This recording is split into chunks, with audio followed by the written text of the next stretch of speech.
Rich dad poor dad എന്ന് പറഞ്ഞ ബുക്കിലെ റോബർട്ട് കിയോസക്കി പറയുന്ന ഏറ്റവും ആദ്യത്തെ ലെസൺ ആണെന്ന് പറയാൻ വേണ്ടി പോകുന്നത് ബിൽഡ് അസറ്റ്സ് ക്രിയേറ്റ് ഫ്രീഡം. ജീവിതത്തിൽ ഫിനാൻഷ്യൽ ഫ്രീഡം നേടണം എന്നുണ്ടെങ്കിൽ നിർബന്ധമായിട്ട് നമ്മൾ അസറ്റുകൾ ക്രിയേറ്റ് ചെയ്തേ മതിയാവും.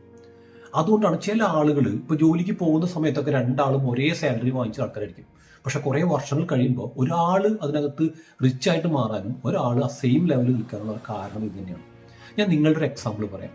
നിങ്ങൾ ജോലി കിട്ടിയ സമയത്ത് ഒരു 10-20 വർഷം മുമ്പ് എല്ലാ മാസവും നിങ്ങളുടെ സാലറി ഒരു 3,000 നിങ്ങളിങ്ങനെ മാറ്റി വെച്ചു എന്ന് വിചാരിച്ചോ. അതെല്ലാ മാസവും നിങ്ങൾ റെഗുലറായിട്ട് ഇൻവെസ്റ്റ് ചെയ്തെന്ന് വിചാരിച്ചോ.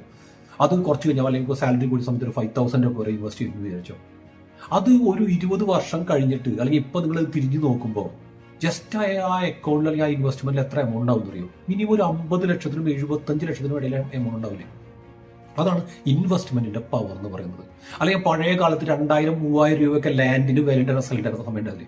ആ സമയത്ത് നമ്മളൊരു 10 സെന്റോ 20 സെന്റോ നമ്മുടെ കയ്യിൽ വാങ്ങിച്ചിട്ടുണ്ടെങ്കിൽ ഇന്ന് അതിന് എന്ത് വിലയുണ്ടാവും എന്ന് ആലോചിച്ചാൽ മതി. അപ്പം എപ്പോഴും അസറ്റുകൾ ബിൽഡ് ചെയ്യാൻ നമ്മൾ പ്രയോറിറ്റി കൊടുത്തേ പറ്റും. ഓക്കെ, നിങ്ങളോടൊരു ചോദിക്കട്ടെ. നിങ്ങൾക്ക് 1 ലക്ഷം രൂപ ഇപ്പം നിങ്ങളുടെ കയ്യിൽ കിട്ടിയെന്ന് വിചാരിച്ചോ.